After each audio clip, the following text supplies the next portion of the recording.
Oremos. Bondadoso y amoroso, buen Padre, que moras en las alturas de los cielos, gracias te damos, Señor, porque a pesar de las dificultades, a pesar de las tentaciones del mundo, a pesar de cada cosa que pasa en nuestra vida, Señor, que tú la conoces, estamos hoy aquí contigo, Señor, tratando de conocerte, de escudriñar tu palabra, de poder acercarnos más a ti mediante la intercesión de tu Hijo Cristo Jesús, Señor. Y bueno, Señor, tú has preparado las mentes y los corazones de los hermanos de este grupo para que podamos cada día, Señor, estar más conectados contigo a través de la lectura de los mensajes que tú has dispuesto en este hermoso santo sábado para cada uno de nosotros. Toma, Señor, el control de todo, de nuestras vidas, de nuestras mentes, de nuestros ojos y nuestros oídos, para que todo sea en su nombre, Señor, para que todo sea en agrado a ti, Señor, para que podamos dejar el mundo y nos conectemos con lo celestial. Dios mío y Señor mío, bendice a cada uno de los hermanos que hemos podido llegar al grupo, que nos hemos podido conectar, también a los que hacen parte del grupo, Señor, y que hoy por alguna dificultad, Señor, no han podido estar. Pero bendícelos y tómales, Señor, a cada uno y que podamos recibir tu perdón, tu bendición, porque sabemos, Señor, que durante esta semana te hemos ofendido, pero necesitamos de ti, Señor. Necesitamos de ti.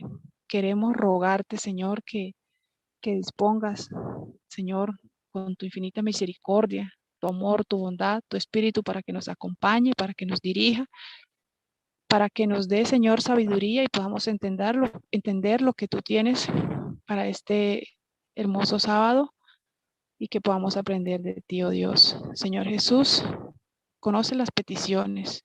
Tú conoces, Señor, todo. Tú, Señor, sabes el dolor, el ruego, la súplica, la lucha, pero queremos dejarlas aquí a viva voz. Dios mío, estas peticiones especiales para que tú tengas, Señor, conforme a tu voluntad, tu santa voluntad, respondernos y que podamos ser gozosos, Señor, ante toda respuesta que tú nos des. Bendito Salvador Dios nuestro, hemos dejado estas peticiones en tus manos, porque tú eres nuestro abogado, eres nuestro intercesor, Señor, porque en ti hay victoria, porque te reconocemos como nuestro Salvador, nuestro único Dios, porque te reconocemos como nuestro guía, nuestra luz, porque sabemos que tú, Señor, has dejado el Espíritu Santo para que tengamos entendimiento, para que tengamos luz y podamos acercarnos a ti de manera especial, Señor. Dejamos todo en tus manos. Dios mío y Señor mío, que a continuación los servicios que hayan sean para alabarte, para glorificarte y que nuestro corazón esté dispuesto únicamente para ti. Que seamos, Señor, preparados para recibir tu palabra y que el Espíritu nos visite, que nosotros podamos abrir esa puerta y que tú puedas entrar y morar en cada uno de nosotros, los que estamos en este momento necesitando de tu palabra y que te buscamos, Señor. Alabado y glorificado seas, oh bendito Salvador. Quédate con nosotros, bendícenos, perdónanos, guíanos. Y Dios mío y Señor mío, necesitamos de ti, oh buen Dios. Enséñanos, Dios mío, enséñanos a recibirte, enséñanos a oír tu voz. Quítanos la ceguera, Señor, que tenemos ante tu palabra y que podamos escudriñarla con sabiduría de lo alto, con sabiduría del cielo, Señor. Dios mío y Señor mío, alabado y glorificado sea tu santo y dulce nombre de amor. Todo es rogado en los méritos sagrados de tu Hijo amado Cristo Jesús. Amén. Amén. Amén. Amén. Amén. Hermanas, vamos a proceder al estudio con mucho gozo, mucha alegría. Vamos a abrir nuestra palabra, nuestro cuaderno de notas. Vamos a listar nuestros colores, lápices, bolígrafos o lo que usted considere. Y vamos a disfrutar de esta bendición del estudio de la palabra. Vamos a recopilar lo que hemos estado estudiando. Estamos en el cuarto sello. Y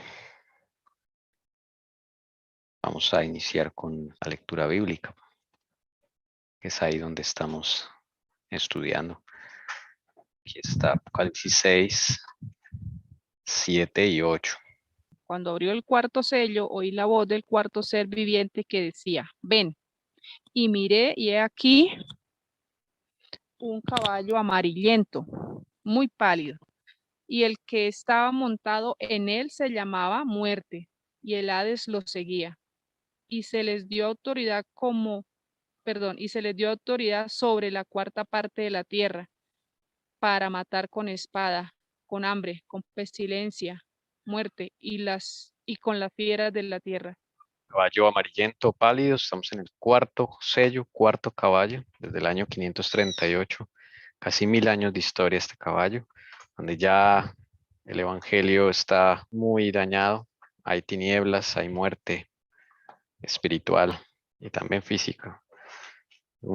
Es la Edad Media, es una época oscura en la historia de la humanidad, una época donde no se avanzó en nada, ni en ciencias, lo dice el espíritu profecía, en el conflicto de los siglos, no se avanzó ni en ciencia, ni en arte, ni en letras, nada.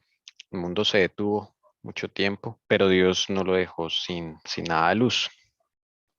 Esa es la buena noticia. Mensaje a la iglesia de Tiatira. Dice, y escribe el ángel de la iglesia en Tiatira, el Hijo de Dios que tiene ojos como de llama de fuego y cuyos pies son semejantes al bronce bruñido, dice esto. Yo conozco tus obras, tu amor, tu fe, tu servicio y tu perseverancia, y que tus obras recientes son mayores que las primeras. Pero tengo esto contra ti, que toleras a esa mujer Jezabel, que se dice ser profetisa, y enseña y seduce a mis siervos a que cometan actos inmorales y coman cosas sacrificadas a los ídolos. Le he dado tiempo para arrepentirse y no quiere arrepentirse de su inmoralidad. Mira, la postraré en cama y a los que cometen adulterio con ella los arrojaré en gran tribulación si no se arrepienten de las obras de ella. Y a sus hijos mataré con pestilencia y todas las iglesias sabrán que yo soy el que escudriña las mentes y los corazones y os daré a cada uno según vuestras obras. Pero a vosotros, a los demás que están en Tiatira, a cuantos no tienen esta doctrina, que no han conocido las cosas profundas de Satanás, como ellos la llaman, os digo, no os impongo otra carga, no obstante lo que tenéis, retenedlo hasta que yo venga. Y al vencedor, al que guarda mis obras hasta el final, hasta el fin, le daré autoridad sobre las naciones y las regirá con vara de hierro, como los vasos del alfarero son hechos pedazos, como yo también he recibido autoridad de mi Padre, y le daré el lucero de la mañana. El que tiene oído, oiga lo que el Espíritu dice a las iglesias. Estuvimos estudiando el sábado pasado a Jezabel, sábado en la tarde, la historia terrible de Jezabel, esa mujer, en el cual aquí se compara al papado. Entonces, Jezabel va a representar el papado, una mujer que se ha prostituido, ha ido tras otros dioses y ha hecho perder al mundo, en ese entonces, a la tierra que se le entregó al mundo, que se le entregó.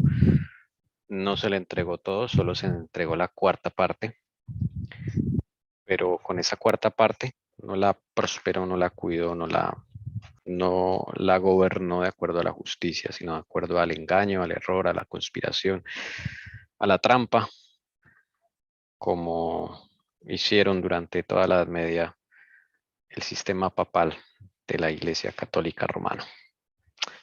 Bien, entonces vamos a ampliar la lupa y vamos a empezar a leer, vamos a leer de nuevo el Espíritu y Profecía en este párrafo que es el que estamos estudiando en detalle, estamos estudiando con lupa, porque son los primeros años, las primeras décadas del año de los 1260 años. Son los primeros años y décadas del cuarto sello.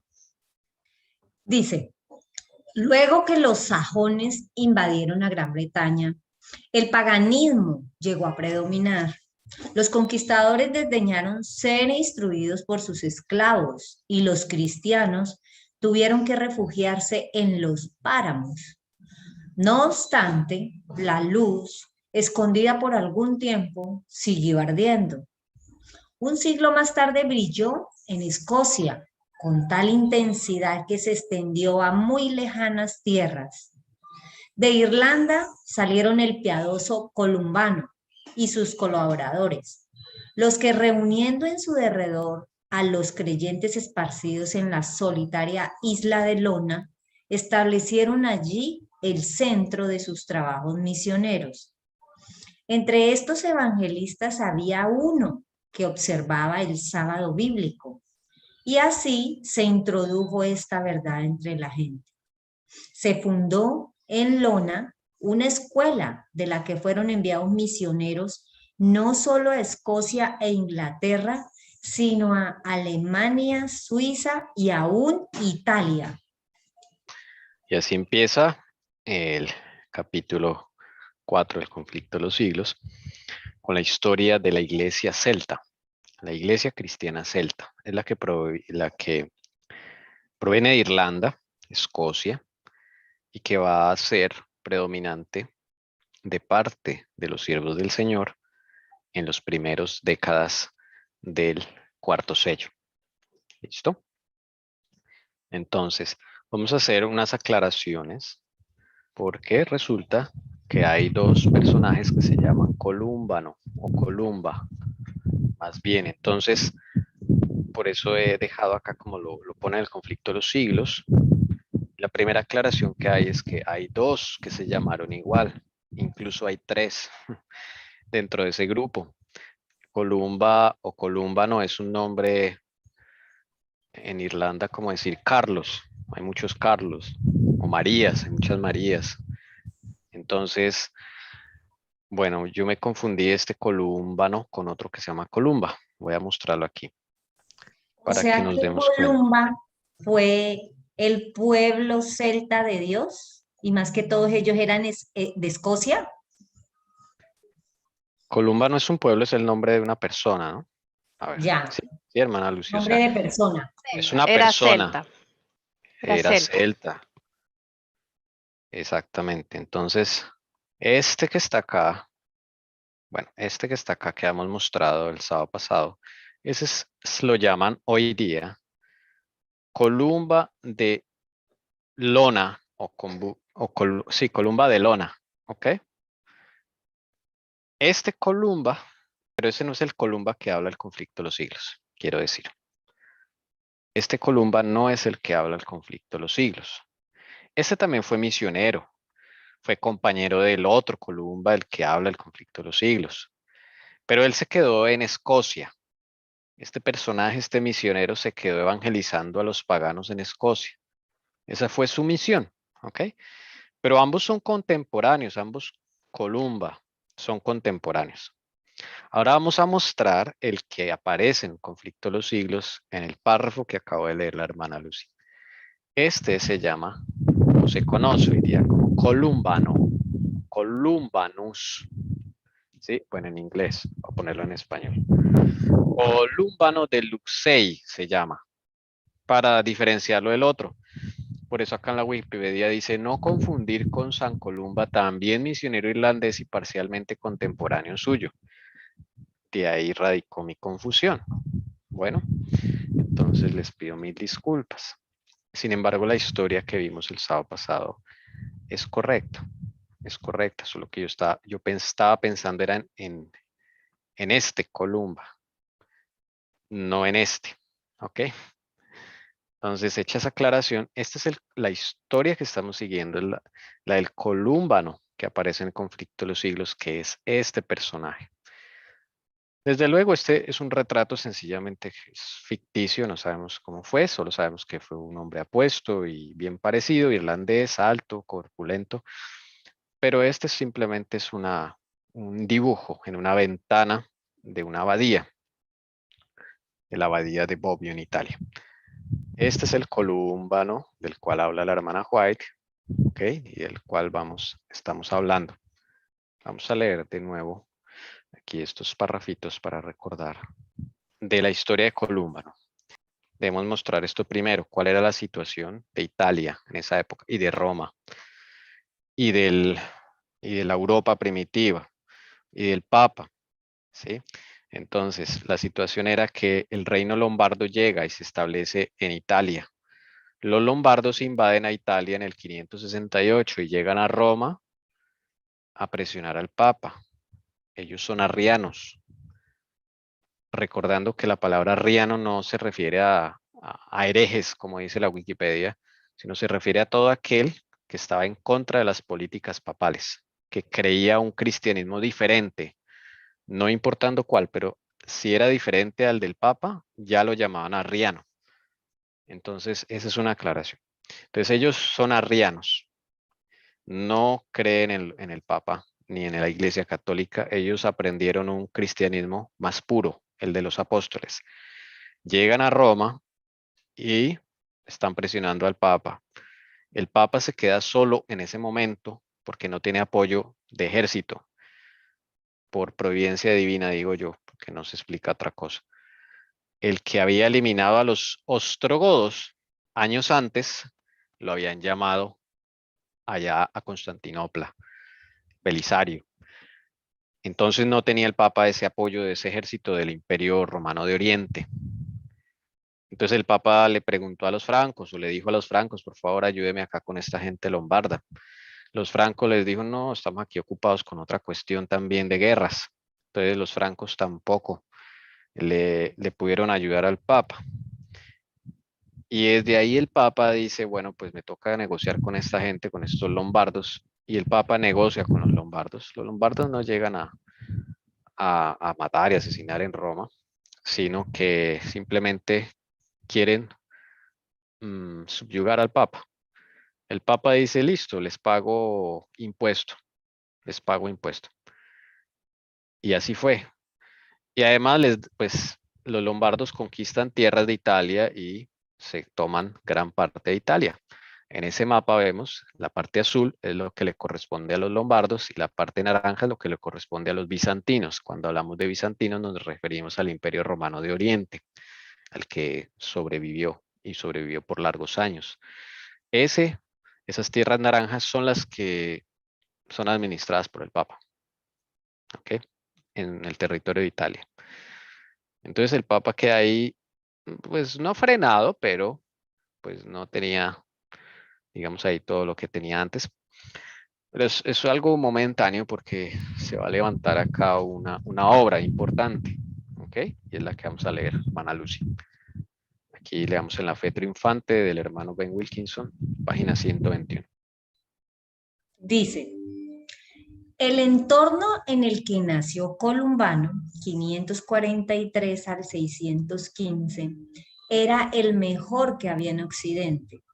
El desbordamiento de las invasiones germanas que habían derribado la estructura de las civilizaciones romanas en Europa había dejado intactas a Irlanda y Escocia. Allí lo mejor de la cultura celta, romana y cristiana habían sido preservadas, organizadas y alimentadas por Patricio Columbano y una generación de entusiastas eruditos. Columbano respiró esta atmósfera y por medio de una autodisciplina magistral fue como un Moisés en la corte del faraón o como un Pablo en los seminarios de los fariseos, aprendido en toda la sabiduría de su época. Era alto, musculoso y apuesto.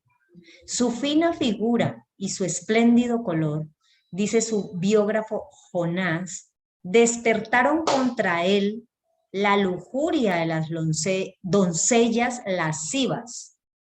Bueno, esto ya habíamos hablado. Entonces él sale de Irlanda. Ok, vamos a poner aquí el mapita. Sale de Irlanda.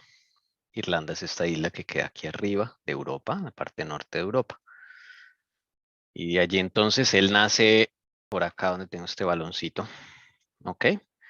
En Mount Leinster, en Irlanda, cerca de una montaña que se llama Monte Leinster, ¿ok? En Irlanda. En esa época no había Irlanda del Norte, Irlanda del Sur. Toda la isla se llamaba Irlanda, ¿ok? De ahí él se va a estudiar aquí a este lugar, de lo que hoy día es Irlanda del Norte. Lough Erne se llama. Y luego se va a estudiar, sus primeros estudios fueron ahí. Y los segundos estudios fueron acá en esta ciudad que se llama Bangor. De hecho, hay una abadía que se llama la Abadía de Bangor, que es donde quedaba la escuela evangélica donde estudió Columba. ¿Ok?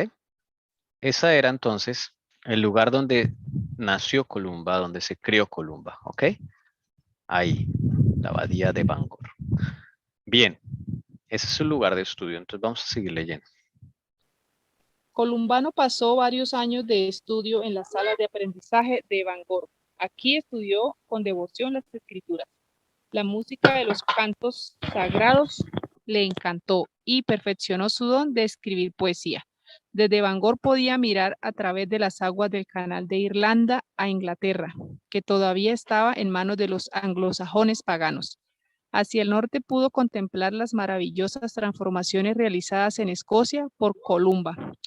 Más al este se encontraba Francia, en una condición moral miserable.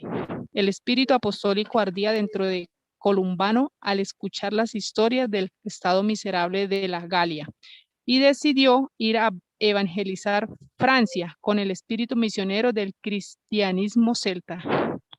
Ok, entonces el cristianismo celta era el cristianismo que recibieron de los predicadores antiguos, que viene de los Gálatas, ya habíamos explicado el sábado pasado.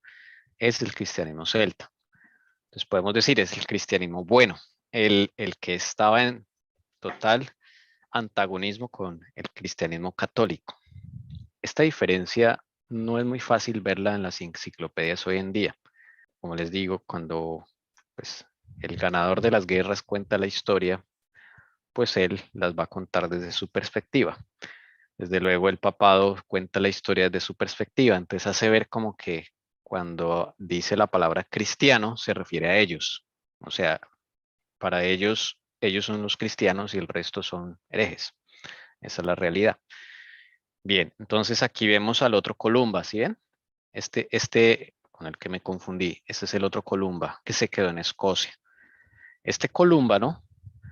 Dice que él contemplaba que en el norte estaba Escocia, que fue evangelizada por Columba, ¿ok? Por su paisano. Más al este se encontraba Francia y ahí fue donde él fue llamado a Francia, ¿bien? Porque estaba en una condición moral miserable. Mire la condición en la que está, ¿ok? Los francos, cuando eran paganos, dicen los historiadores, tenían más moralidad que cuando se volvieron católicos por parte de Clodoveo. ¿Se acuerdan la historia de Clodoveo?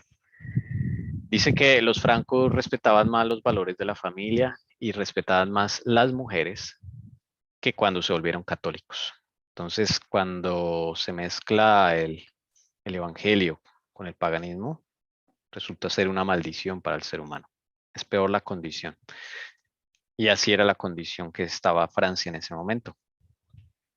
Entonces, él recibía noticias de cómo estaba la Galia en ese entonces y pues decidió ir a evangelizar Francia con ese espíritu misionero.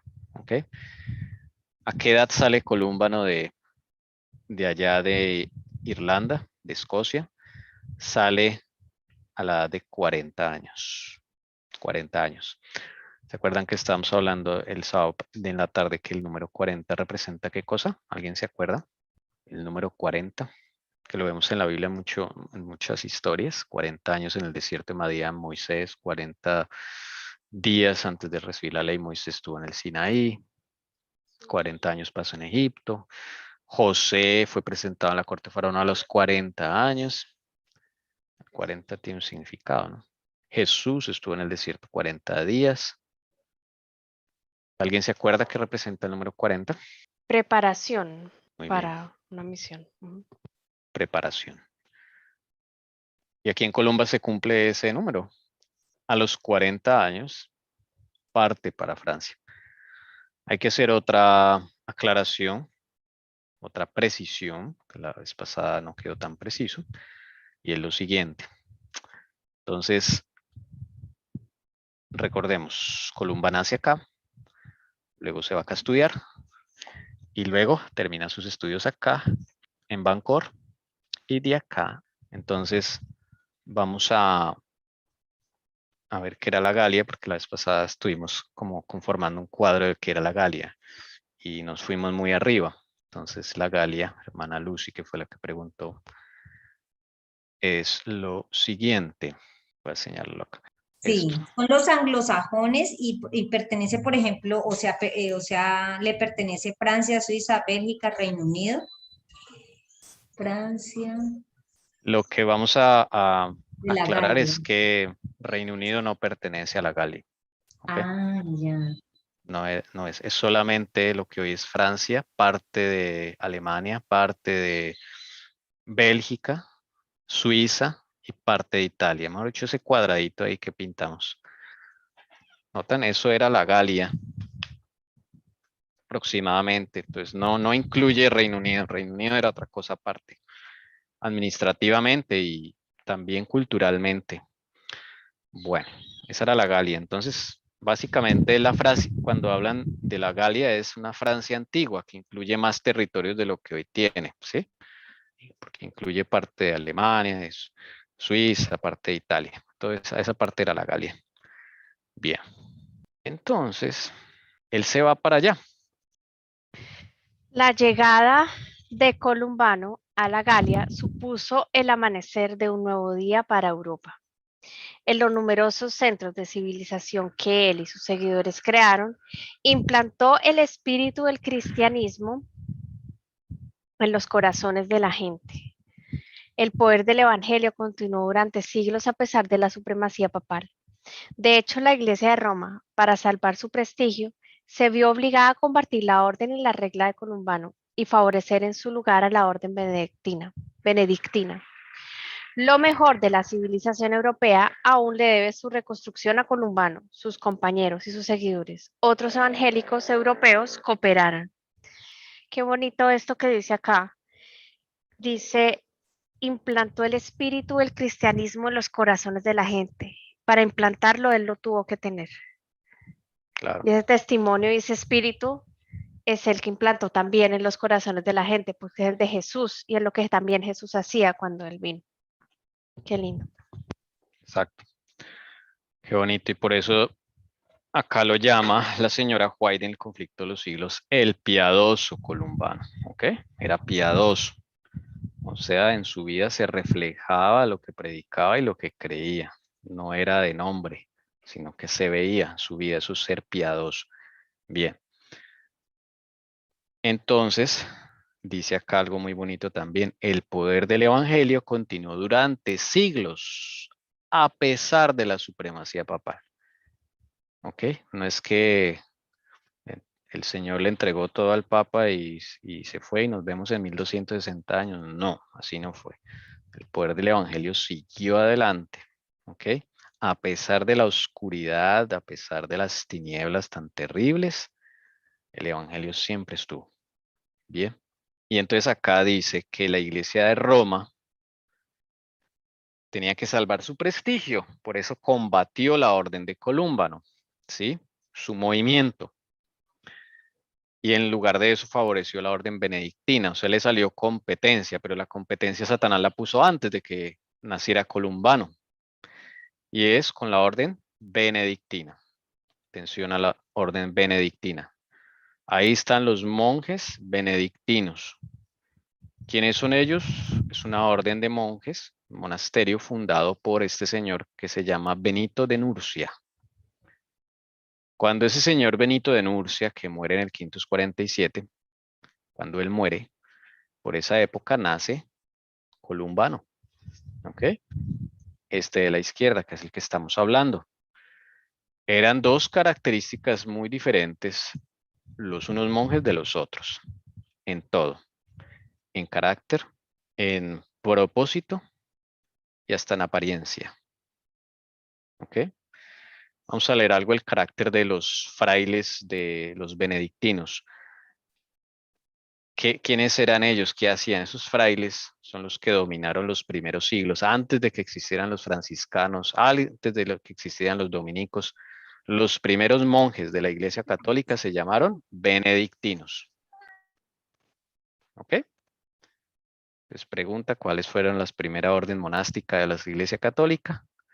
Respuesta, la orden de los benedictinos. ¿Quién la fundó? Benito de Nurcia. Ellos van a ser protagonistas para mal en toda Europa. Ellos vienen a ser los espías. Ellos vienen a ser los que le cuentan al Papa todo, los que instigan, conspiran y vigilan a los reyes, a la nobleza y a todo. Estos van a ser. Y a las órdenes que se levantan como la de Columba. Entonces Columba y sus compañeros tienen que hacerle frente a esta gente. Columbano sale de Irlanda con 12 amigos, con 12 evangelistas. ¿Okay? Y los 13 van a evangelizar a la Galia, a la Francia antigua. ¿Okay? Bien, pero ¿quiénes eran estos monjes benedictinos? Bueno, vamos a leerlo de la misma pluma inspirada en el conflicto de los siglos, en la página 88. La vida de ociosidad de aquellos pordioseros era no solo una sangría que agotaba los recursos del pueblo, sino que hacía que el trabajo fuera mirado con menosprecio. ¿Cómo así la ociosidad de aquellos pordioseros? Era no solo una sangría que agotaba los recursos del pueblo, sino que hacía que el trabajo fuera mirado con menosprecio. ¿A quién se refería a los pordioseros? En la siguiente línea sigue hablando. Bueno, la juventud se desmoralizaba y cundía en ella la corrupción. Debido a la influencia de los frailes, muchos eran inducidos a entrar en el claustro y consagrarse a la vida monástica, y esto no solo sin contar con el consentimiento de los padres, sino aún sin que estos lo supieran y en abierta oposición con su voluntad. Ahí es cuando empiezan a ver todos esos monasterios para padres, ¿no? Me imagino yo. Monasterios, monjes. Monjes, sí. sí. Y monjas. Y monjas, sí, los conventos. Con el fin de establecer la primacía de la vida conventual sobre las obligaciones y los lazos del amor a los padres, uno de los primeros padres de la Iglesia romana había hecho esta declaración.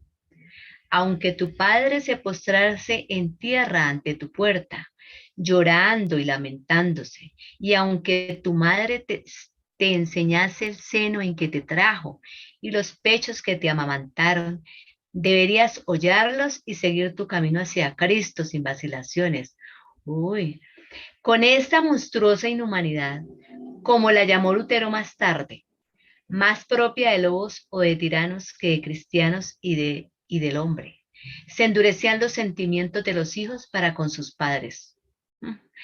Así los caudillos papales como antaño los fariseos anulaban el mandamiento de Dios mediante sus tradiciones y los hogares eran desolados, viéndose privados los padres de la compañía de sus hijos e hijas.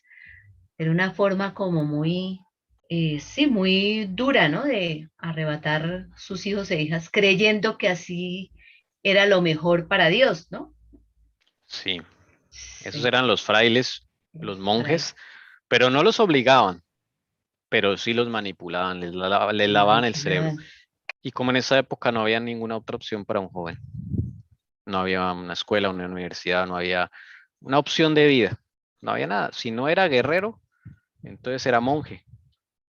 Pero como también degradaban su mente, ¿no? Como estaban degradando la sociedad a una vagancia y a una insensibilidad como para llegar a aceptar esas frases que dicen ahí con sus mismos padres.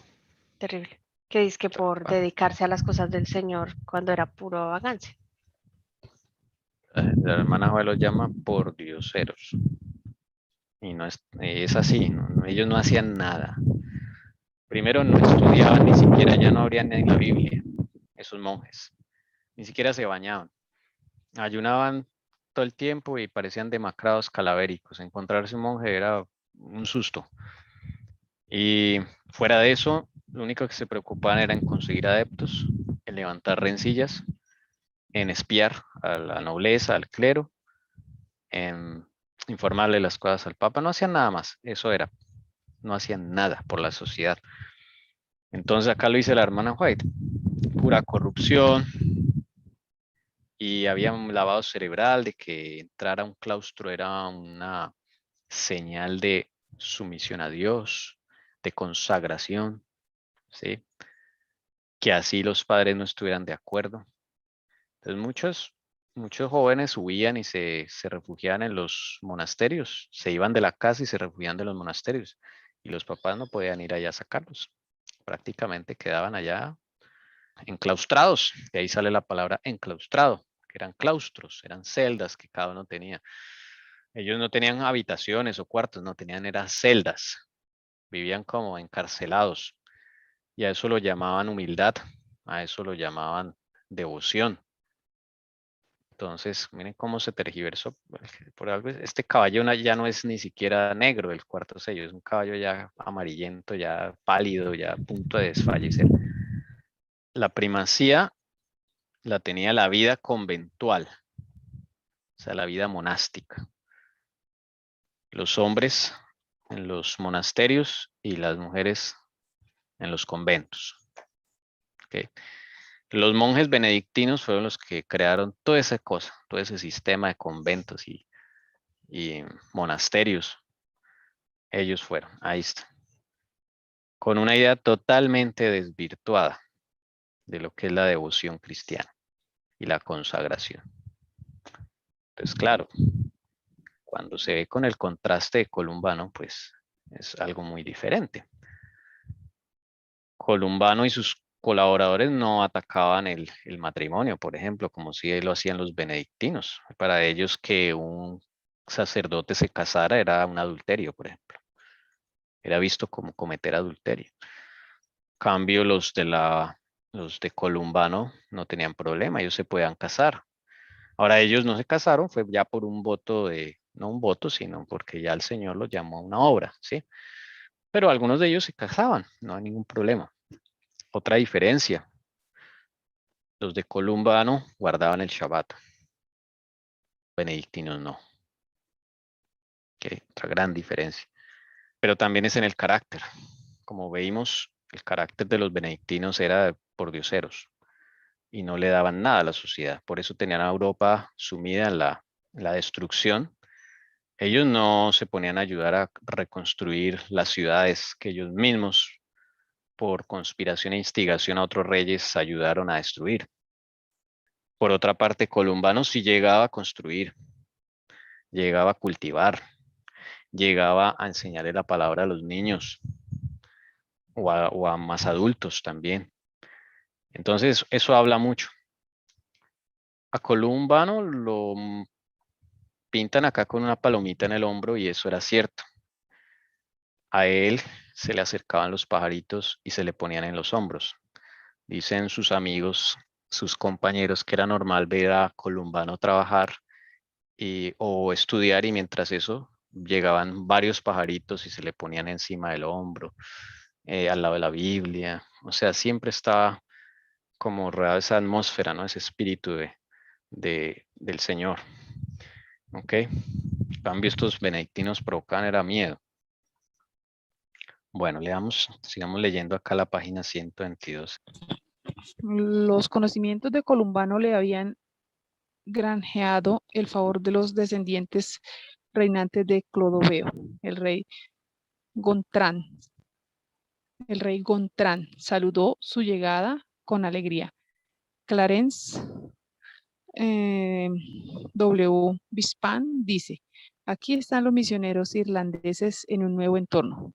Antes estaban en lucha con los paganos, ahora comienzan a luchar contra un cristianismo corrupto y degradado. Entonces el rey Guntrán le rogó que se estableciera en su reino, diciendo, si quieres tomar la cruz de Cristo y seguirle, busca la tranquilidad de un retiro.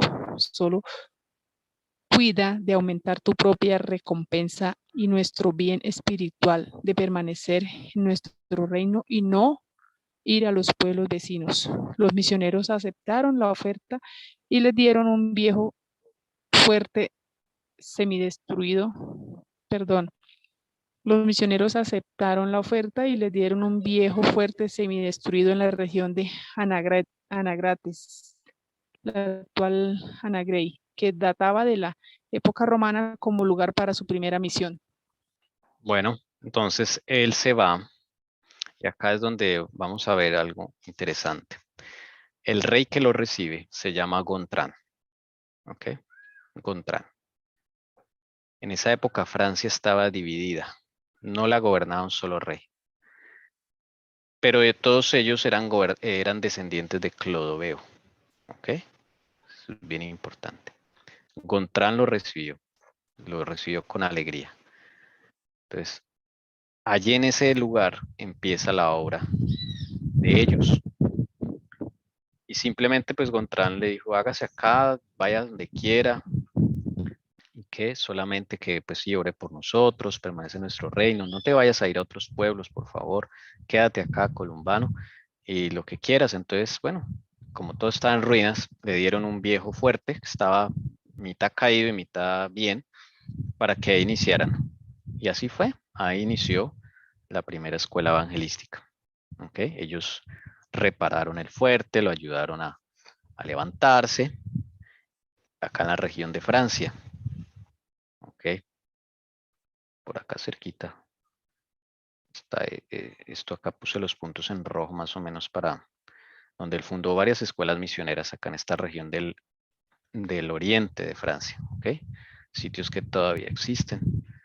Inclusive los sitios donde él puso los colegios evangélicos, esas escuelas, ahora son abadías o son monasterios, ¿no? Porque se los cogió la Iglesia Católica.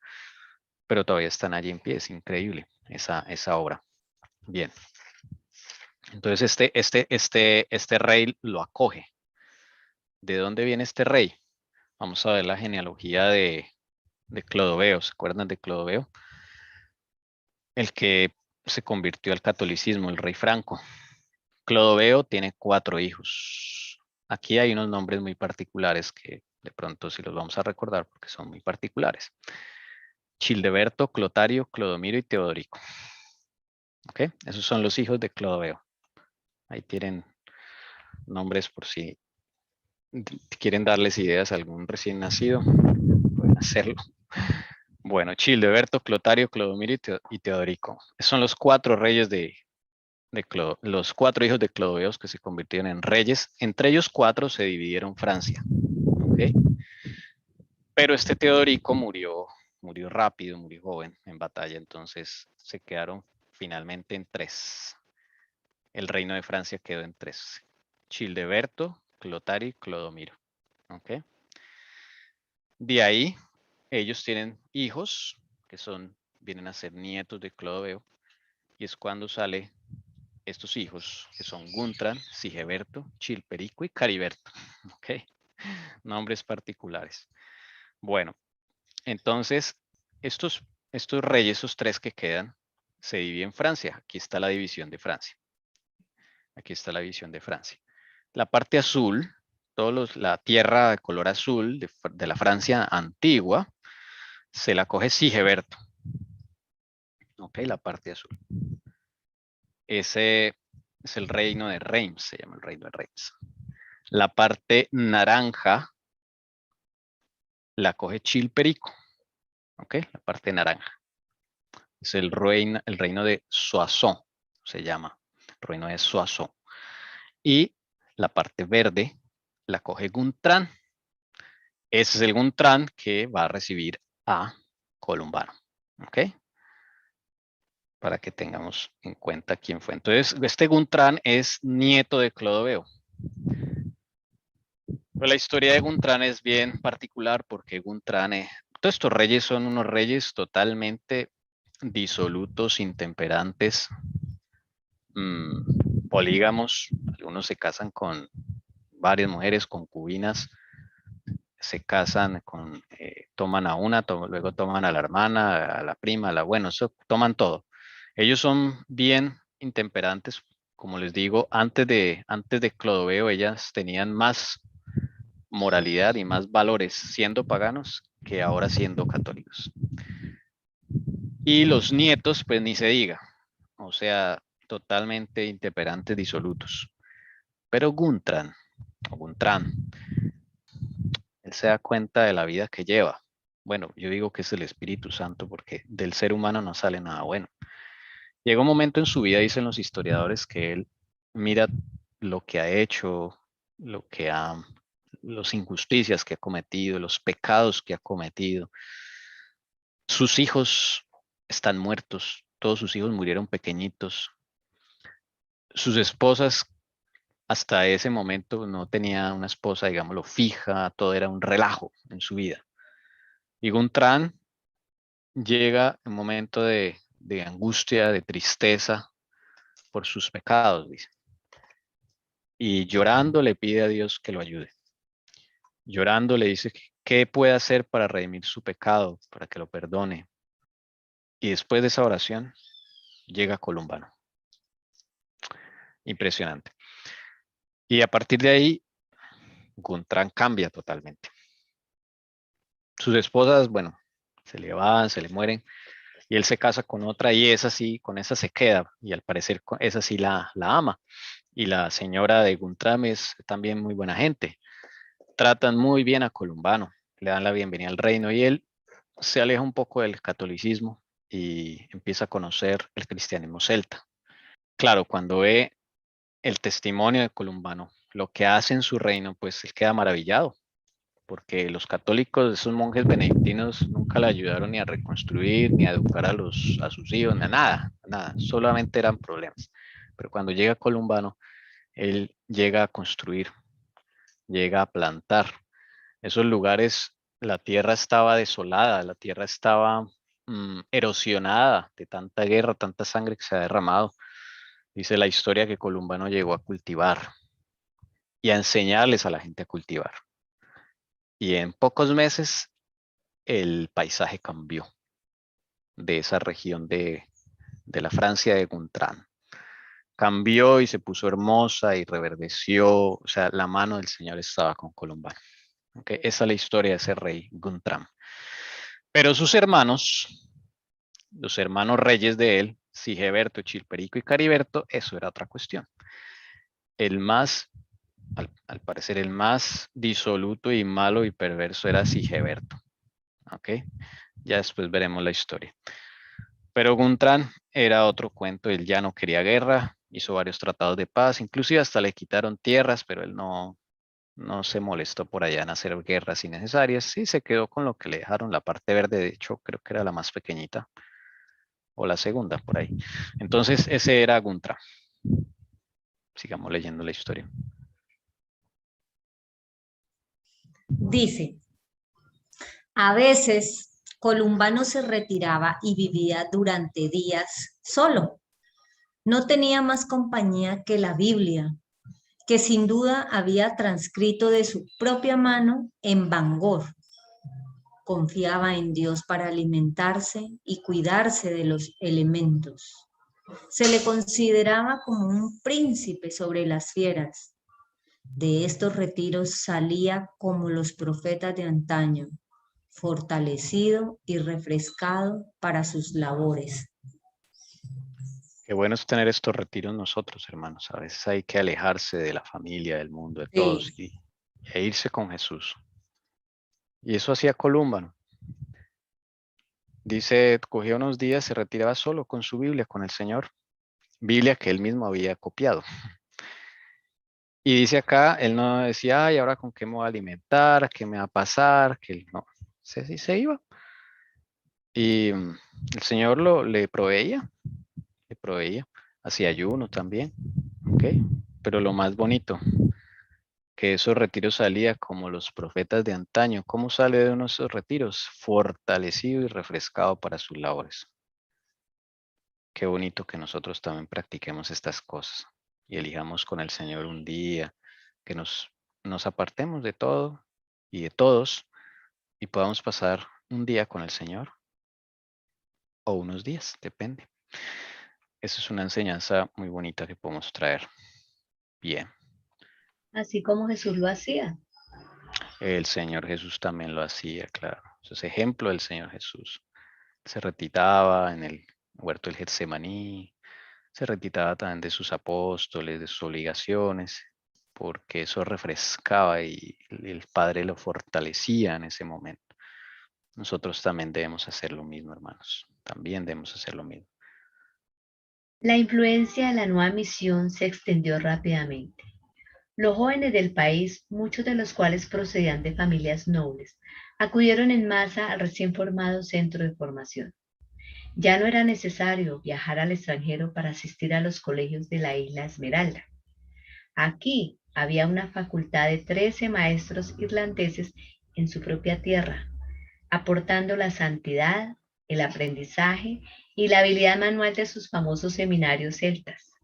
100 años antes, Clodoveo había hecho una unión política con el papado para obtener el apoyo del emperador oriental, pero esto había resultado ser un perjuicio, no un estímulo.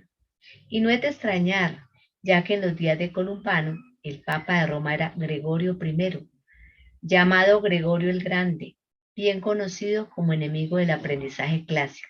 Muchas autoridades censuraron a este pontífice porque expulsó a los matemáticos de Roma, proscribió el griego y denunció el aprendizaje. Así, pues cómo, ¿no? Claro, ellos, pues les dio alegría ver como esa oportunidad de aprendizaje ahí con ellos, pues era algo nuevo para ellos. Entonces, pues así dan ganas.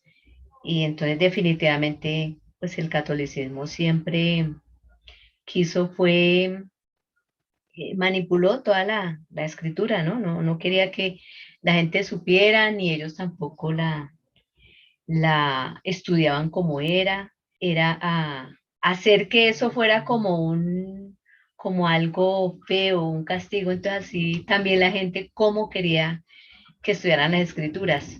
En lugar de atraerlos hacia las escrituras, los apartaban con todas esas, ¿cierto? Con todos esos manejos que le daban. Tal cual. Sí, este Gregorio I es el famoso papa, uno de los padres de la Iglesia Católica, según ellos, que más aportó, pero el que más miseria aportó al mundo, porque él fue el que desterró el conocimiento de la misma Roma, o sea, desterró el conocimiento de sus mismos obispos, monjes. Entonces todo el mundo empezó a hacer nada, literalmente. No solo de la palabra, que la palabra ya la habían retirado hace rato, sino también las matemáticas, el griego, el aprendizaje en general, las ciencias, porque ustedes saben que el segundo libro de Dios es la naturaleza, por ejemplo. Y en esa época todo se estudiaba bajo la lupa de Dios, no era como hoy en día que todas teorías de que la evolución del Big Bang y todo eso, puras ateas. En esa época todo se estudiaba bajo la lupa de Dios, o sea, el libro maestro era la palabra de Dios. Y de ahí los cristianos originalmente leían otras cosas, pero siempre bajo la lupa de Dios, similar a lo que hoy en día el Señor nos ha enseñado a hacer. Entonces, este Gregorio en los días de Columbano fue el papa que estuvo en los días de Columbano y fue el que expulsó todo ese conocimiento del mundo, y por eso es la Edad Media. A partir de él no se abrían libros, no se abrían libros. Entonces, claro, eso llena a la gente de superstición, llena a la gente de ignorancia absoluta. Pero Columbano, cuando llegaba a fundar una escuela misionera, una escuela evangelística, llegaba a enseñarle a la gente, a formar a los niños, ¿sí? De todos los estratos, pero muchos de esos, dice acá, procedían de familias nobles. Entonces el Señor no dejó sin luz a Francia. No dejó sin luz a Francia. 13 maestros, o sea, Columbano y sus amigos, compañeros, evangelistas, no solamente estudiaban la palabra, no, estudiaban matemáticas, estudiaban griego, estudiaban, pues el griego era como el inglés hoy en día, ¿sí? Estudiaban, agricultura, les enseñaban las labores del campo, les enseñaban a construir casas. O sea, muy similar a lo que dice el Espíritu Profecía, lo que deben ser las escuelas misioneras. Es exactamente lo mismo, ¿sí? Una educación mucho más, una educación del cielo, mejor dicho, ¿sí? Productiva. Claro, cuando Guntram ve esta diferencia, pues él encantado y le empieza a decir, vamos a poner más, ponga más escuelas. ¿Ok? Maravilloso esto. Pero bueno, ¿quién es este Gregorio, este papa? Que lo conozcamos un poco, hermana Paola. Gregorio desarrolló la doctrina del purgatorio en 593, a poco tiempo de asumir la cátedra de San Pedro. Hasta el siglo VII reinaba la creencia de que los difuntos estaban reducidos a una situación de sombras, refrigerium, y permanecían en un lugar de tránsito a la espera del juicio final y definitivo. Solo los mártires quedaban exentos de ese lugar de sombras al acceder directamente a la visión beatífica. En sus diálogos, Gregorio presentó una concepción que después de que después de la muerte, el difunto enfrentaría un primer juicio particular, no general, a partir del cual podría resultar temporalmente relegado al purgatorio para expiar sus faltas, es decir, como forma de purificación. Bueno, esa es la doctrina del purgatorio. O sea, ahí empieza a tergiversarse el estado de los muertos. Este papa es el que empieza a dar origen al purgatorio y después posteriormente otro al infierno, y que hay vida después de la muerte. La Biblia es clara en decir que el muerto está, nada sabe, no tiene participación en nada de lo que vimos nosotros. Él decía que hay un lugar, que es un lugar donde se le hace un juicio a la persona, y que allí en ese lugar, si se va al purgatorio, es una forma de expiar sus faltas, como una purificación, dice él, para así después poder entrar al cielo. Imagínense, tremenda doctrina.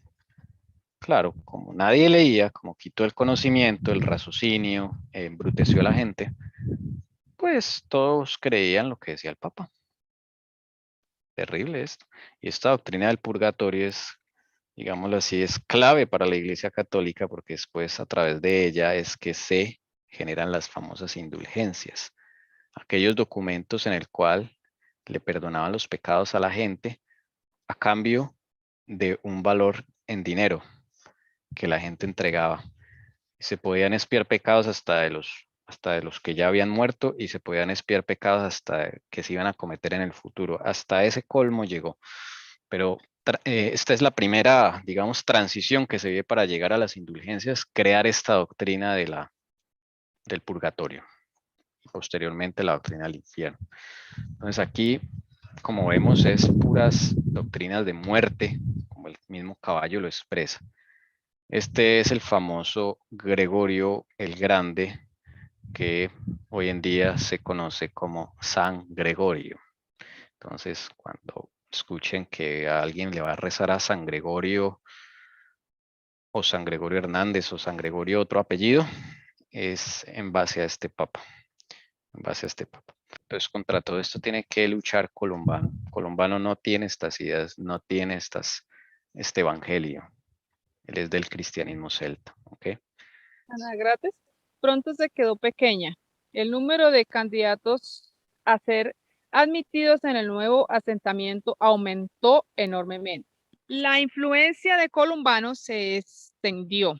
La sinceridad y la consagración del campo irlandés eran tan superiores a cualquier cosa de esa naturaleza en el continente, que era como introducir una nueva religión. Los habitantes de la Europa azotada por la tormenta volvieron sus ojos hacia el lugar de donde provenían los informes inspiradores, y las puertas de la oportunidad se abrieron para los evangelistas. Esto determinó a Columbano a abrir otro centro para la difusión del evangelio. Entonces empezó a llamar la atención las escuelas misioneras de Columbano y sus compañeros en toda Europa. Y claro, pues todos querían mandar a sus hijos a estudiar allá. ¿Sí? el contraste era enorme entre Columbano y entre comparándolo con los benedictinos.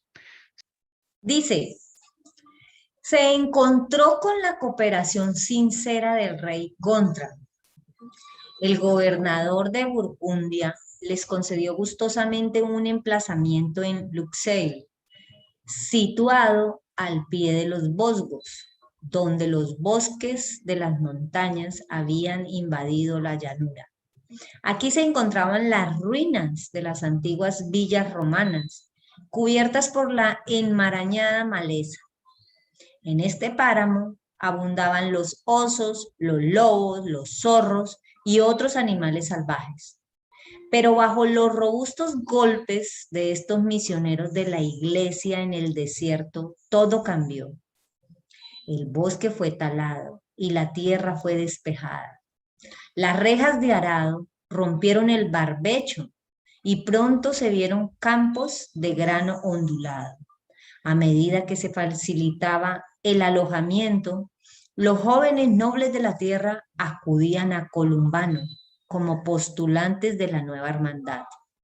Luxeuil estaba destinada a convertirse en la madre de numerosos centros de civilización en Europa. Mientras estos misioneros trabajaban, respondían a lo que se les preguntaba con lo siguiente: somos irlandeses que habitamos en los confines de la tierra. Somos hombres que no recibimos nada más que la doctrina de los apóstoles y evangelistas. Qué lindo testimonio, ¿no? Entonces aquí se van a Luxeuil, Sí, otro lugar en Francia.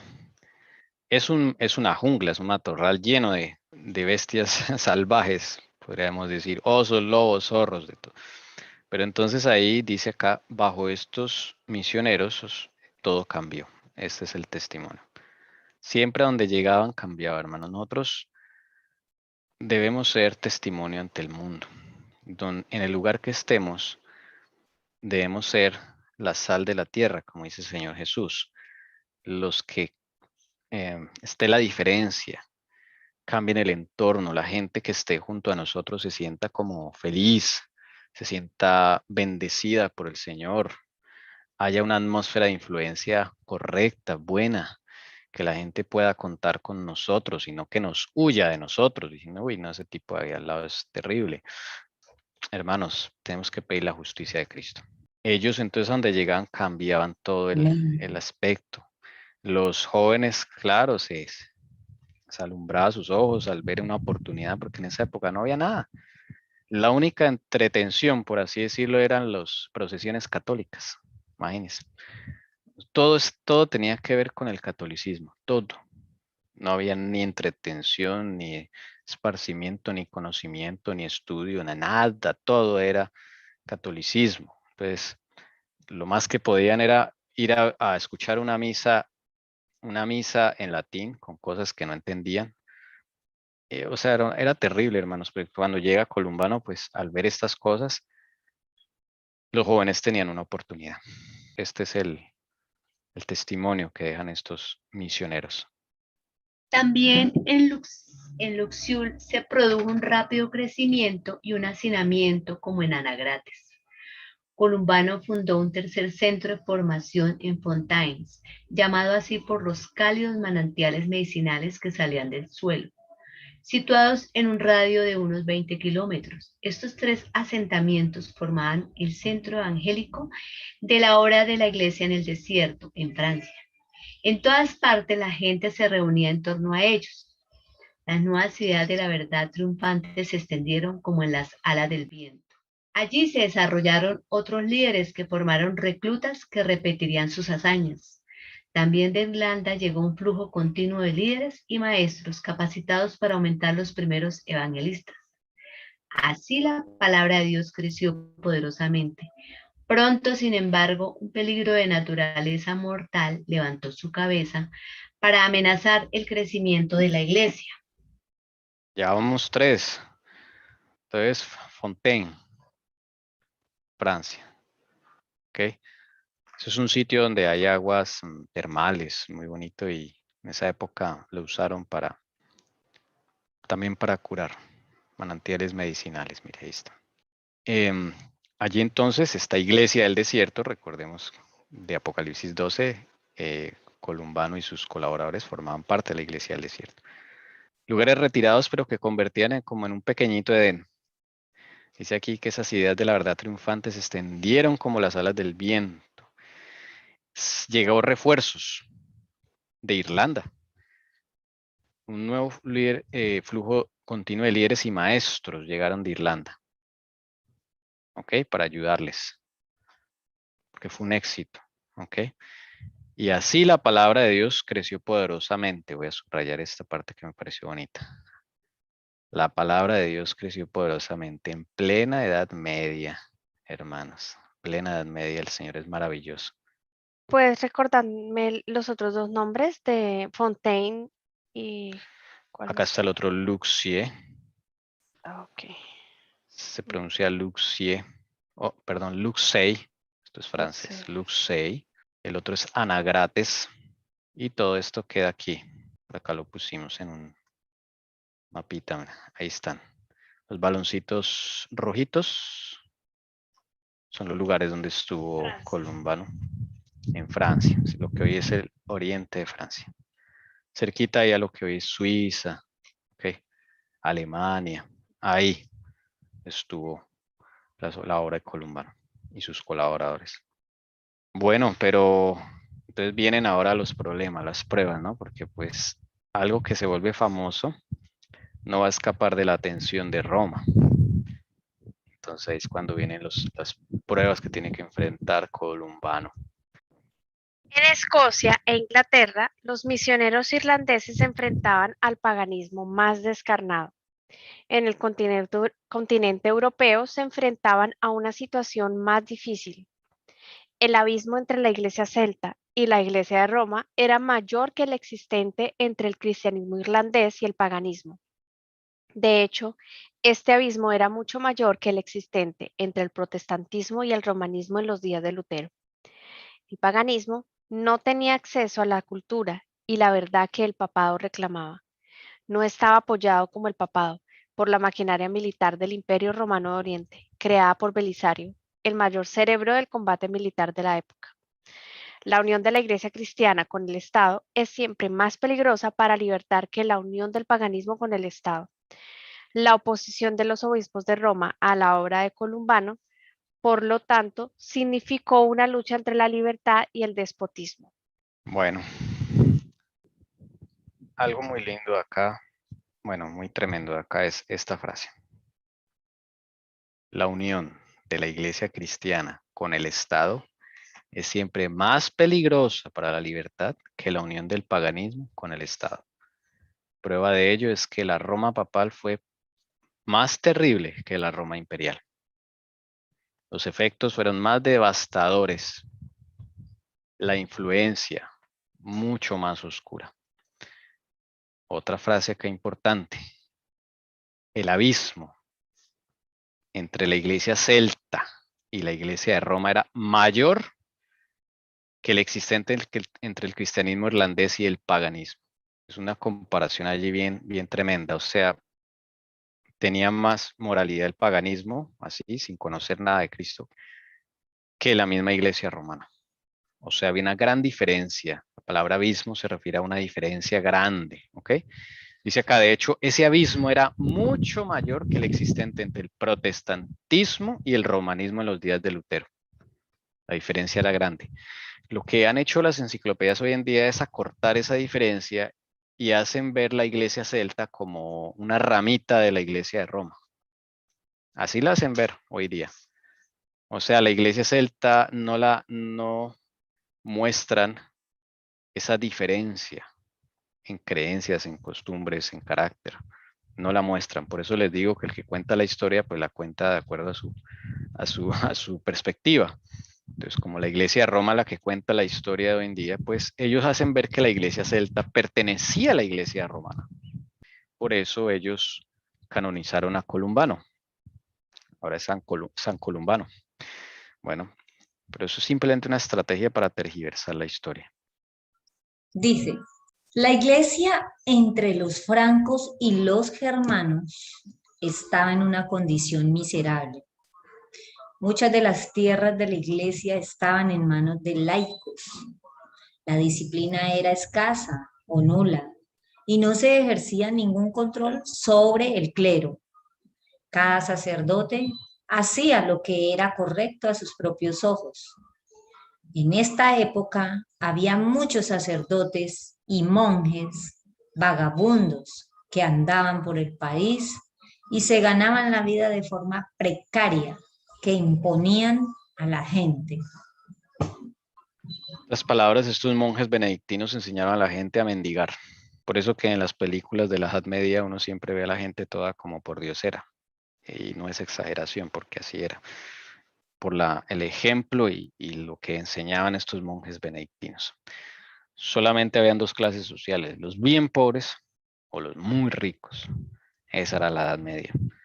Ahí tienen la imagen de un monje benedictino de la época. Los sacerdotes estaban celosos de la influencia y el crecimiento de las misiones celtas. Sin embargo, detrás de todo ello se encontraba su resentimiento por la reprimenda que Columbano había dado a sus cuestionables vidas. Por ello, citaron al líder irlandés en el año 602 para que respondiera ante un sínodo de obispos galos. Se negó a comparecer, pero para su defensa envió una epístola en la que les rogaba que se abstuvieran de interferir. El historiador católico romano John Healy escribe así del asunto. Bien, entonces él va a ser citado en el año 602. Aquí está, un sínodo, un concilio. Columbano ya sabe cómo son esos concilios, ¿no? Pues van allá a acabarlo, pues. Y él no va, él no va. Envía una carta. Él dice que no está haciendo nada malo, él simplemente quiere evangelizar. Dice también la historia de parte de los católicos, ¿sí? Entonces no sé si es cierto, ¿no? Pero ellos dicen que hay una carta que él escribió al Papa Gregorio pidiéndole que lo ayudara. De ahí que se puede desprender la idea de que Columbano sí tenía como una tolerancia con el papado. Como que lo veías, lo aceptaba como una especie de líder. No lo reprendía, como si reprendía a los reyes adúlteros y todo eso cuando le tocaba hacerlo, ¿no? No es que se la pasara en eso. Entonces, de ahí que puede ser que Columbano, al apelar al Papa Gregorio, haya tenido como una forma de tolerancia o haber aceptado la autoridad del Papa. Lo cual confirmaría lo que dice el Señor Jesús acá, que conozco tus obras.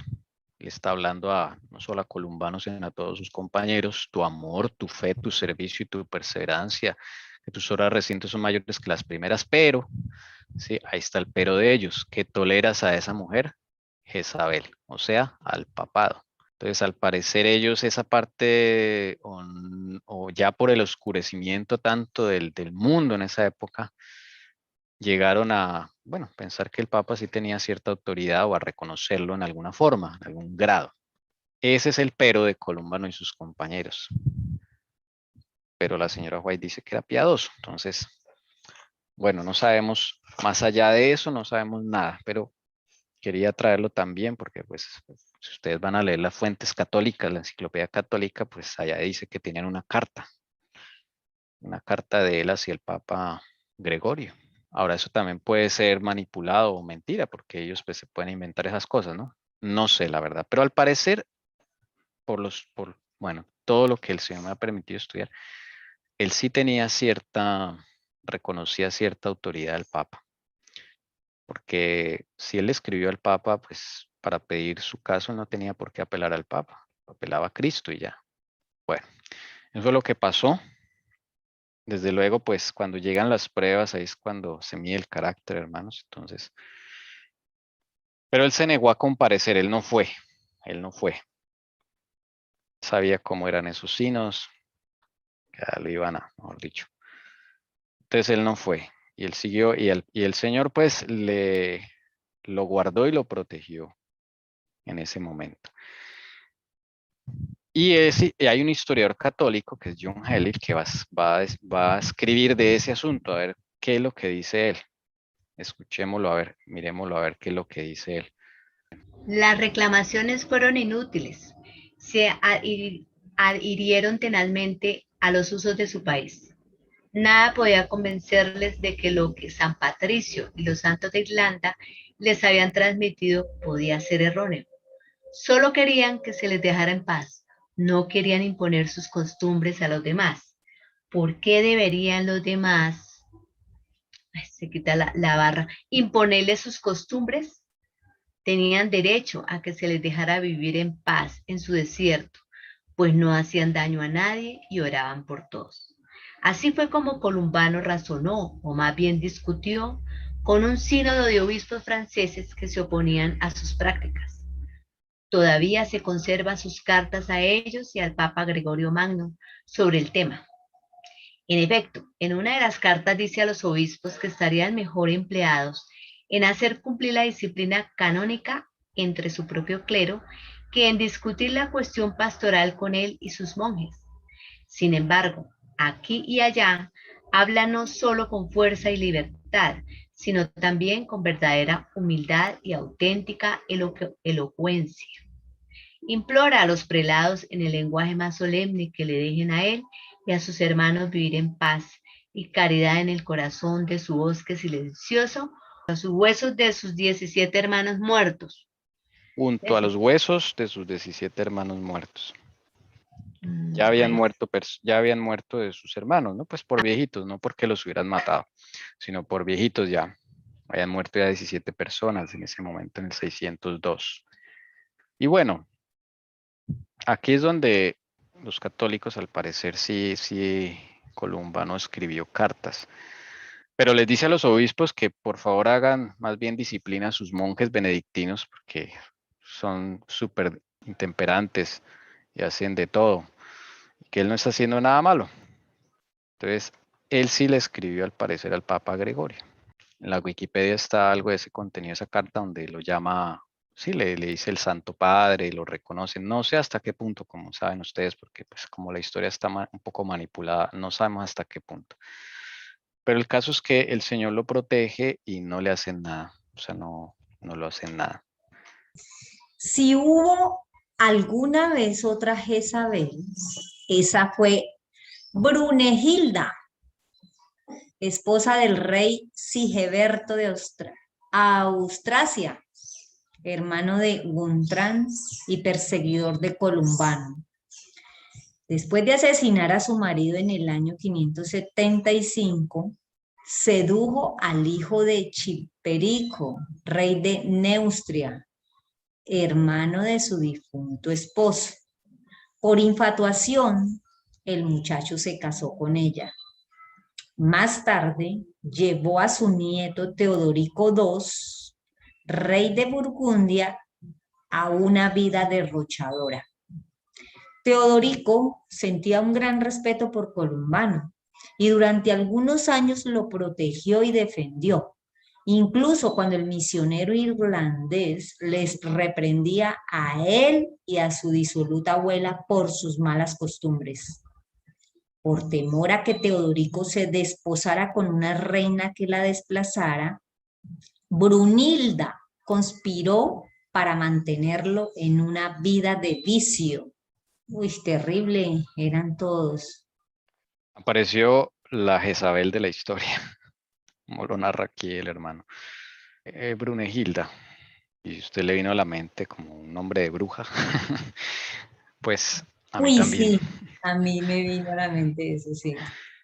Brunegilda, esa era Brunegilda. Entonces él mata a su esposo. Vamos a poner aquí el linaje de los reyes para acordarnos de dónde viene. Entonces, Guntrán es el que recibió a Columbano, el que se arrepintió de su vida disoluta, que vamos a hablar, ¿sí? Pero sus otros hermanos eran terribles. La esposa de Sigeberto era Brunegilda, la Jezabel de la historia. ¿Ok?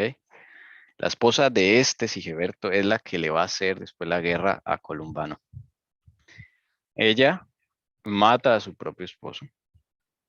Ella quiere ser reina, pero no la dejan por ser mujer. Y coge entonces, no la dejan ser reina, seduce al hijo de Chilperico.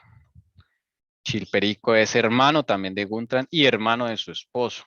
Viene a ser su cuñado, ¿no? Entonces, siendo el hijo de Chilperico solo de 19 años, lo seduce. Ella ya tenía 32 años. Y lo convence y se casan. Eso desata la furia de Chilperico y de su esposa. La esposa de Chilperico entra en shock. La esposa de Chilperico se llama Fredegunda. ¿Okay? Fredegunda. Y la esposa de Sigeberto, Brunehilda, la Jezabel de la historia. Seduce a Sigeberto, no a Chilperico. O sea, Brunehilda seduce a su cuñado de 19 años, que es Sigeberto. No, Sigeberto es el esposo de Brunehilda, el Ya. que ella asesina. Sí, y después Chilperico lo seduce, pero Chilperico ya es casado. No, al hijo de Chilperico. Ah, ya, perdón. Ella seduce ¿Y al cómo hijo se de llama? Chilperico. No se sabe. Ya, ok. Pero lo seduce. Muchachito de 19 años. Entonces eso desata la furia de Chilperico y de Fredegunda, su esposa. Fredegunda pues empieza a mirar con muy malos ojos a esta Brunehilda. Y entonces pues intentando recuperar al hijo, el hijo se asusta y se va y entonces el papá lo quiere enviar a un monasterio de castigo. Y Brunehilda se las arregla para liberarlo de ese convento. Al final este hijo muere. Bueno, esas cosas terribles que suceden ahí. Esa Brunehilda entonces es la que viene a aparecer aquí en esta historia. Después esa misma señora Brunehilda lleva a su nieto, lo manipula y lo lleva a una vida de derroche para mantenerlo como en vicio, en maldad. Es una cosa bien terrible con su propio nieto. Y bueno, ella empieza a hacer muchas cosas. ¿Okay? Ella conspiró para mantenerle una vida de vicio, Kaiser, a su propio nieto. Todo por mantenerse ella en el poder. Pues mire toda esta mujer lo que hace. Ya vamos a ver cómo es que Brunehilda llega a odiar tanto a Columba por lo de siempre. Y es como que se repiten las historias, ¿no? La historia de Brunehilda con Jezabel, con Herodías, esposa de Herodes en tiempos de Jesús, con Juan el Bautista. Se repite la misma cosa, es increíble, hermanos. Omi, una duda. Sí. Ahí, ¿qué significaría infatuación? Por infatuación el muchacho se casó con ella. Es un amor no consciente, no es un amor, es un enamoramiento más bien, enamoramiento, que no es Como consciente. embrujado, como dice. Irracional, sí, embrujado, una infatuación, Demoníaco. tal cual, sí, es un demonio. No sé si han visto ustedes, hacía muchachos que cogen y se van con una señora que ustedes dicen, pero ¿qué le vio? ¿Sí me entienden? Y el muchacho está infatuado, y no solo con mujeres mayores, sino con cualquiera lo puede coger y esa persona no piensa, no toda su vida empieza a girar en razón de la otra persona, es un hechizo realmente. Eso se llama infatuación, la señora White también habla mucho de eso. Tommy, también puede ser, pues yo, bueno, no sé, pero casi siempre, ya que tú cuentas casos así, se dan es cuando a veces tienen relaciones íntimas, ¿cierto? Y son personas que traen demonios y al tener esas relaciones, esos demonios se traspasan. Sí, porque miren, Brunehilda es la influencia que tiene tan oscura. O sea, mata a su esposo. Ahí hay demonios, hay que matar a su propio esposo. Luego, seducir al muchacho, al hijo de su cuñado, otro demonio, y lo infatuó. Y en otra, ejerce el tal poder sobre la vida de su nieto al punto de mantenerlo en una vida de vicio. Y el nieto no, digamos, no, como que no darse cuenta, ¿no? Eso es puros demonios, no hay de otra. Y esa señora era súper católica, ferviente católica, Brunehilda. Y esos católicos, digamos, eso no, el catolicismo lleva por lo general a la santería, toda esa adoración, todo eso hacia brujerías, pues por toda esa adoración de imágenes. Claro. Sí, no sería raro que yo hubiese aprendido por ahí otras cosas, Brunegilda. Increíble esto. Bueno, ¿qué pasaba entonces con Brunegilda? ¿Cómo va a ser el encuentro de Brunegilda con Columbano? No se pierdan en la tarde la continuación de la historia. Vamos a ver también cómo Brunegilda es una de las responsables de la conversión de Inglaterra al catolicismo. O sea, la mano de ella es terrible, la influencia de esa señora. Por eso es tan importante en la historia, porque ella va a colaborar con los monjes para dañar la obra que han hecho los irlandeses en Inglaterra, en el actual Reino Unido. Y van a dañar la obra ya y a convertir a todo el mundo al catolicismo por medio de las mismas vías que siempre han usado. Los que se puedan arrodillar. Vamos a darle gracias al Señor. Oremos. Padre eterno, Padre amado, maravilloso eres, grandioso eres, nuestro Padre celestial. Tu amor es infinito para tu creación y te damos gracias, Señor, por nuestro Señor Jesucristo, por nuestro Rey de Reyes, nuestro Señor de Señores. Que en este momento, Señor, aún en Shabbat trabaja arduamente en el santuario, Señor, por nuestra salvación. Has tenido misericordia, Señor, hoy con nosotros y por tu infinita bondad nos has enseñado, Señor, de tu palabra. Has dejado que te alabemos, Señor mío, y nos das esta hermosa oportunidad, Señor, en tu Shabbat, de hablar contigo, de alabarte, de compartir con nuestros hermanos y de estudiar tu palabra, Señor mío. La historia de este mundo, que tú estás en cada detalle, Señor, de este mundo estás tú. Has estado.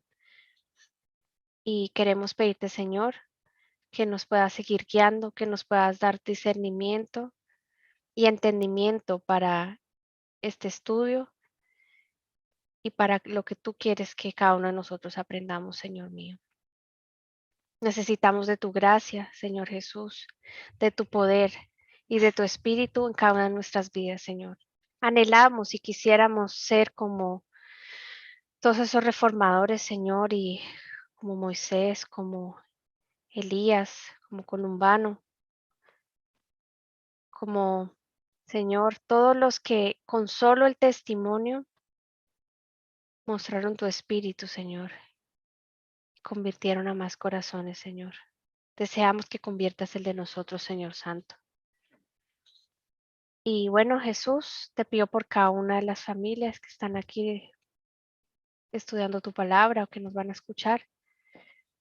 Te pido por nosotros, Señor, también, para que en este Shabbat podamos agradarte. Los que vamos a consumir alimento, sea también de tu agrado y de nutrición para nuestro cuerpo, Señor mío, para poder seguir estudiando tu palabra. Gracias, Señor, por lo aprendido. Que podamos, Señor, reunirnos más tarde para seguir estudiando y compartiendo como hermanos, Señor. Como pueblo que queremos ser parte de ese remanente, Señor Santo, que sabe y que te va a reconocer, Señor, cuando tú vengas. Gracias, Señor Santo.